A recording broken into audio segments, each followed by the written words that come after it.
ನಮಸ್ಕಾರ ಎಲ್ರಿಗೂ. ಹೊಸಬರು ನನ್ನ ಚಾನಲ್ ನೋಡ್ತಿದ್ರೆ ಸಬ್ಸ್ಕ್ರೈಬ್ ಮಾಡ್ಕೊಂಡು ವಿಡಿಯೋ ನೋಡಿ, ಹಾಗೆ ಒಂದು ಲೈಕ್ ಕೊಡಿ. ತುಂಬ ಜನ ಸಬ್ಸ್ಕ್ರೈಬ್ ಮಾಡದೆ ವಿಡಿಯೋ ನೋಡ್ತಿದ್ದೀರಾ, ದಯವಿಟ್ಟು ಸಬ್ಸ್ಕ್ರೈಬ್ ಮಾಡ್ಕೊಂಡು ವಿಡಿಯೋ ನೋಡಿ ಅಂತ ಹೇಳ್ತಾ ಬನ್ನಿ ಇವತ್ತಿನ ಬ್ಲಾಗ್ ಸ್ಟಾರ್ಟ್ ಮಾಡೋಣ.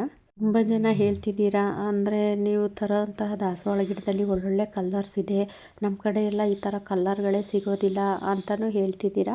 ಅದರಲ್ಲೂ ಕೆಲವರು ಹೇಳ್ತೀರಾ ಒಳ್ಳೆ ಕೆಲಸ ಮಾಡ್ತಾ ಇದ್ದೀರಾ, ತುಂಬಾ ನಮಗೆ ಹೆಲ್ಪ್ ಆಗ್ತಿದೆ ನೀವು ಗಿಡಗಳನ್ನ ಕಳಿಸ್ತಾ ಇರೋದು ಅಂತಲೂ ಹೇಳ್ತಿದ್ದೀರಾ. ಖುಷಿನೂ ಆಗುತ್ತೆ, ಒಂದು ಕಡೆ ಬೇಜಾರು ಆಗುತ್ತೆ.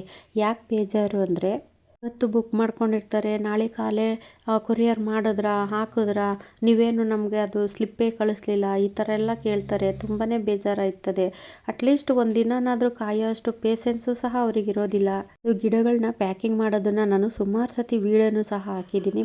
ಮತ್ತೆ ಕೇಳ್ತಿರ್ತಾರೆ, ನೀವು ಪ್ಯಾಕಿಂಗ್ ಮಾಡೋದು ವೀಡಿಯೋನೇ ಹಾಕಿಲ್ಲ, ನಮಗೆ ವೀಡಿಯೋನೇ ತೋರಿಸಿಲ್ಲ, ನನಗೆ ಗೊತ್ತಿಲ್ವ ಯಾವ ರೀತಿ ಪ್ಯಾಕ್ ಮಾಡಿ ಕಳಿಸ್ಬೇಕು ಅಂತ. ನಾನು ಗಿಡ ತಾನೇ ಬೆಳೆಸಿದ್ದೀನಿ. ಯಾವ ರೀತಿ ಕೇಳ್ತಾರೆ ಅಂದರೆ, ಈಗ ನಾವು ನರ್ಸರಿಯಿಂದ ಗಿಡ ತಂದಿರ್ತೀವಲ್ಲ ಅದನ್ನು ಹಂಗೆ ನಾನು ಡೈರೆಕ್ಟಾಗಿ ಕಳಿಸ್ಬೇಕಂತೆ.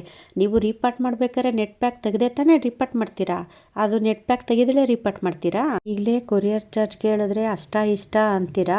ಇನ್ನು ನಾನೇನ ಡೈರೆಕ್ಟಾಗಿ ನರ್ಸರಿಯಿಂದ ತಂದಿದ್ದ ಗಿಡಗಳನ್ನ ಅದರಲ್ಲಿ ಮಣ್ಣು ತೆಗೆದಲ್ಲೇ ಹಂಗೇ ಕಳಿಸ್ಬಿಟ್ರೆ ಅಷ್ಟೊಂದು ಕೊರಿಯರ್ ಚಾರ್ಜ್ ನೀವು ಕೊಡ್ತೀರಾ? ಅದಕ್ಕೂ ಒಂದು ಲೆಕ್ಕಾಚಾರ ಇರಬೇಕು, ಸುಮ್ಮನೆ ಏನೇನೋ ಹೇಳೋ ಅಂಥದ್ದಲ್ಲ. ಸಂಕ್ರಾಂತಿ ಹಬ್ಬಕ್ಕಿಂತ ಮುಂಚೆ ಬುಕ್ ಮಾಡ್ಕೊಂಡವರು ಪಾಪ, ನಾನು ಹಬ್ಬ ಆದಮೇಲೆ ಅವ್ರಿಗೆ ಕೊರಿಯರ್ ಮಾಡಿದ್ದೀನಿ, ಆದರೂ ಅವರು ನನಗೊಂದು ದಿನವೂ ಕೇಳಿಲ್ಲ. ಇವರು 2 ದಿವಸಕ್ಕಿಂತ ಮುಂಚೆ ಬುಕ್ ಮಾಡ್ಕೊಂಡವರು ಕೊರಿಯರ್ ಹಾಕಿದ್ರ ನೀವು, ನಮ್ಗೆ ಸ್ಲಿಪ್ಪೇ ಕಳಿಸಿಲ್ಲ ಅಂತ ಕೇಳ್ತಾರೆ. ಎಷ್ಟು ಬೇಜಾರಾಗುತ್ತೆ ಅಂದರೆ, ಈ ಗಿಡಗಳು ಕಳಿಸೋದು ಬೇಡ, ಈ ಸವಾಸನೇ ಬೇಡ ಅನ್ನಿಸ್ಬಿಟ್ಟೈತೆ ನನಗಂತೂ. ಇದು ನಿಲ್ಲಿಸೇ ಬಿಡೋಣ, ಇದು ಬೇಡಕ್ಕೆ ಬೇಡ. ಸುಮ್ಮನೆ ನಾನು ಪ್ರತಿಯೊಂದು ವೀಡಿಯೋದಲ್ಲೂ ಒತ್ತಿ ಹೇಳಿರ್ತೀನಿ, ನಾನು ಒಬ್ಬಳೇ ಇರೋದು, ಎಲ್ಲ ಕೆಲಸ ಒಬ್ಬಳೇ ಮಾಡಬೇಕು, ಆ ಕೆಲಸ ಮುಗಿಸಿ ಆಮೇಲೆ ನಾನು ಕೊರಿಯರ್ ಕಳಿಸ್ಬೇಕು, 1 ದಿನ 2 ದಿನ ಲೇಟ್ ಆಗುತ್ತೆ ಅಂತಲೂ ಸಹ ಹೇಳಿದ್ದೀನಿ. ಆದರೂ ಮತ್ತೆ ಅದೇ ಕೇಳ್ತಾನೆ ಇರ್ತಾರೆ. ಆ ಗಿಡಗಳನ್ನ ಪ್ಯಾಕ್ ಮಾಡೋದು ಮತ್ತು ಅದನ್ನೆಲ್ಲ ಕಳಿಸೋದು, ಅದರಿಂದ ಎಷ್ಟು ರಿಸ್ಕ್ ಇರುತ್ತೆ ಅಂತ ನಿಮಗೆ ಗೊತ್ತಿರೋದಿಲ್ಲ.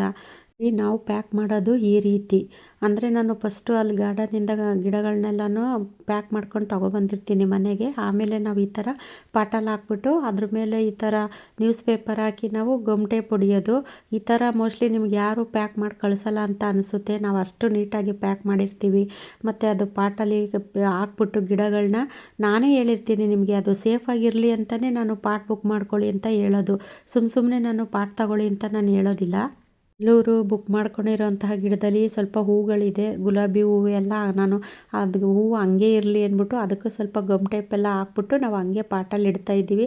ಯಾಕೆಂದರೆ ಅವ್ರ ಮನೆ ಹತ್ರ ಹೋದಾಗ ಅದು ಹೂವು ನೋಡಿದಾಗ ಅವ್ರಿಗೂ ಖುಷಿ ಆಗುತ್ತಲ್ವ, ಹಾಗಾಗಿ ನಾನು ಅದನ್ನು ಹಂಗೆ ಗಮ್ ಟೇಪ್ ಹಾಕ್ಬಿಟ್ಟು ಅದು ಪಾಟಲ್ಲಿ ಹಾಕಿ ಪ್ಯಾಕಿಂಗ್ ಮಾಡ್ತಾಯಿದ್ದೀವಿ. ಅಂದರೆ ತುಂಬ ಚೆನ್ನಾಗೇ ಪ್ಯಾಕಿಂಗು ಸಹ ಇರುತ್ತೆ. ಆದ್ರೂ ಕೇಳ್ತೀರಾ, ನಮಗೆ ನೀವು ಪ್ಯಾಕ್ ಮಾಡೋದು ತೋರಿಸೇ ಇಲ್ಲ, ಎಷ್ಟು ಸತಿ ಅಂತ ತೋರಿಸೋದು ಹೇಳಿ. ನಮಗೂ ಬೇಜಾರಾಗ್ಬಿಡುತ್ತೆ.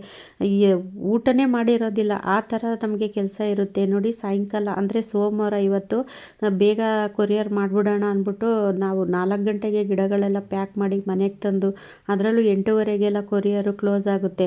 ನಾವು ಬೆಳಗ್ಗೆ ಕೊರಿಯರ್ ಮಾಡಿದ್ರೂ ಅವರು ಸಂಜೆನೇ ಅಂತೆ ತೊಗೊಂಡೋಗೋದು, ಎಲ್ಲನೂ ಕಲೆಕ್ಟ್ ಮಾಡ್ಕೊಂಡು ತೊಗೊಂಡೋಗೋದು. ಹಾಗಾಗಿ ನಾವು ಸಂಜೆನೇ ಕೊರಿಯರಿಗೆ ಹಾಕಿದ್ದೀವಿ. ನೋಡಿ, ಸಾಯಂಕಾಲ ನಾವು 8:30ಗೆ ಕೊರಿಯರ್ ಆಫೀಸಿಗೆ ಹೋಗಿ ಹಾಕ್ಬಿಟ್ಟು ಬಂದು ಹೋಟ್ಲಿಂದ ಊಟ ತಗೊಬಂದು ಊಟ ಮಾಡಿ ಮನಿಕೊಂಡಿದ್ದಾಗಿದೆ. ನೀವು ಯಾರು ಅರ್ಥನೇ ಮಾಡ್ಕೊಳಲ್ಲ, ಸುಮ್ಮನೆ ಕೇಳ್ತಿರ್ತೀರ. ಇವತ್ತು ಸೋಮವಾರ 19ನೇ ತಾರೀಕು. ಇವತ್ತು ಹಾಕಿದ್ರೆ ಬೇಗ ಎಲ್ಲ ಸಿಗುತ್ತೆ ಅಂದ್ಬಿಟ್ಟು, ಇನ್ನೊಂದು 2 ದಿನದೊಳಗೆ ಸಿಗುತ್ತೆ ಅಂದ್ಬಿಟ್ಟು ನಾನಿವತ್ತು ಎಷ್ಟೊತ್ತಾದರೂ ಸರಿ ಇವತ್ತು ಸೋಮವಾರ ಎಲ್ಲ ಇರೋಷ್ಟು ಕೊರಿಯರ್ ಎಲ್ಲನೂ ಬುಕ್ ಆಗಿರೋವೆಲ್ಲನೂ ಹಾಕ್ಬಿಡೋಣ ಅಂದ್ಬಿಟ್ಟು ಎಲ್ಲ ರೆಡಿ ಮಾಡ್ತಾಯಿದ್ದೀವಿ. ಹೀಗೇ ಯಾಕೆ ಗಿಡಗಳನ್ನೆಲ್ಲ ತೆಗೆಯೋದು ಅಂದ್ಬಿಟ್ಟು ನಾನು ಸಂಜೆ ಗಿಡಗಳನ್ನೆಲ್ಲ ಪ್ಯಾಕ್ ಮಾಡಿಬಿಟ್ಟು ಸಂಜೆ ನಾವು ಕೊರಿಯರಿಗೆ ಹಾಕ್ತಾ ಇರೋದು. 8:30ಯಲ್ಲಿ ನಾನು ಕೊರಿಯರಿಗೆ ಹಾಕ್ಬಿಟ್ಟು ಮನೆಗೆ ಬಂದು ಒಂದು 9 ಗಂಟೆ ಆಗೈತೆ. ಅಷ್ಟು ಬೇಗ ಅಲ್ಲೇ ವಾಯ್ಸ್ ಮೆಸೇಜು, ನೀವು ಕೊರಿಯರ್ ಮಾಡಿದ್ರಾ, ಆ ಸ್ಲಿಪ್ಪೇ ಕಳಿಸಿಲ್ಲ ನೀವು. ಎಂಥ ಜನ ಇರ್ತಾರೆ ಅಂದರೆ ನಿಜಕ್ಕೂ. ವಾಯ್ಸ್ ಮೆಸೇಜ್ ನೋಡಿ ನನಗೆ ತುಂಬಾ ಬೇಜಾರಾಯಿತು. ಊಟ ಮಾಡಿ ನಮ್ಮ ಯಜಮಾನ್ರು ಫಸ್ಟ್ ಊಟ ಮಾಡಿ ಮಲ್ಕೊಂಡಿದ್ರು. ನಾನು ಊಟ ಮಾಡಿದಾಗಲೇ 11 ಗಂಟೆ. ಊಟ ಮಾಡಿ ಅವರಿಗೆ ಅದು ಕೊರಿಯರ್ ಆ ಸ್ಲಿಪ್ಪೆಲ್ಲನೂ ಕಳಿಸಿ ನಾನು ಮಲ್ಕೊಳ್ಳೋ ಅಷ್ಟೊತ್ತಿಗೆ 12 ಗಂಟೆ ಆಯಿತು.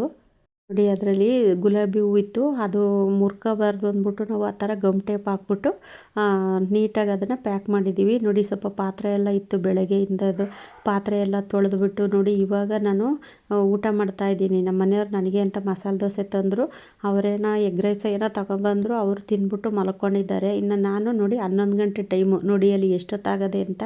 ಇವಾಗ ನಾನು ಊಟ ಮಾಡಿ, ನನಗೆ ಹುಷಾರಿಲ್ಲ, ಅದರಲ್ಲೂ ಬೆಳಗ್ಗೆಯಿಂದ ನನಗೆ ಜ್ವರ ಇತ್ತು. ಇನ್ನು ಆಸ್ಪತ್ರೆಗೆ ಹೋಗಿ ಇಂಜೆಕ್ಷನ್ ಹಾಕಿಸ್ಕೊಬಂದು ಮಲ್ಕೊಂಡ್ರೆ ಇನ್ನು ಕೊರಿಯರ್ ಮಾಡೋಕ್ಕಾಗಲ್ವಲ್ಲ ಅಂದ್ಬಿಟ್ಟು ನೋಡಿ ಮಾತ್ರೆ ತಗೊಬಂದು ನುಂಗಿ ಊಟ ಮಾಡಿ. ನೋಡಿ ಇವಾಗ ಟೈಮ್ ಎಷ್ಟಾಗಿದೆ ನೋಡಿ, 11 ಗಂಟೆ ಆಗಿದೆ. ಈ ಹಬ್ಬಗಳ ರಜಾ ಮತ್ತು ಗೌರ್ಮೆಂಟ್ ರಜೆಗಳಿದ್ದಾಗ ಸ್ವಲ್ಪ ಲೇಟ್ ಆಗುತ್ತೆ. ಇನ್ನು ಮಾಮೂಲಿ ದಿನದಲ್ಲೆಲ್ಲ ನಾನು ಬೇಗನೆ ಹಾಕ್ತೀನಿ.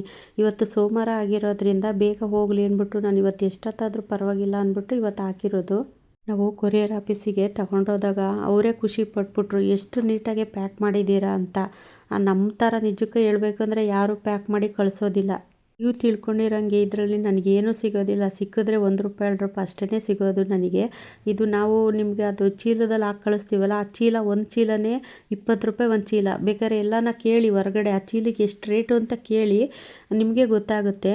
ನಾನು ಕೆಲವೊಂದು ನೋವುಗಳನ್ನ ಮರೆಯೋದಕ್ಕೋಸ್ಕರ ನಾನು ಇದನ್ನು ಸ್ಟಾರ್ಟ್ ಮಾಡಿದ್ನೇ ಹೊರತು ನಾನು ಇದು ಮಾಡಲೇಬೇಕು ಅಂತ ನಾನೇನು ಮಾಡಿಲ್ಲ. ಇದನ್ನು ನೀವೇನೋ ಹೇಳ್ತೀರಾ ಕಳಿಸ್ಲಿಲ್ವಾ ಇನ್ನೂ ಅಂತ, ಇದರಿಂದ ಎಷ್ಟು ಶ್ರಮ ಇದೆ ಅಂತ ಈ ಕೆಲಸ ಮಾಡೋರಿಗೆ ಮಾತ್ರನೇ ಗೊತ್ತಿರುತ್ತೆ. ಮತ್ತು ನೀವು ಯಾವ ಗಿಡ ಬೇಕು ಅಂತ ನೀಟಾಗಿ ಫೋಟೋ ಕಳಿಸಿ, ಹೆಂಗೆ ಬೇಕು ಹಂಗೆ ಫೋಟೋ ಎಲ್ಲ ಕಳಿಸ್ಬೇಡಿ.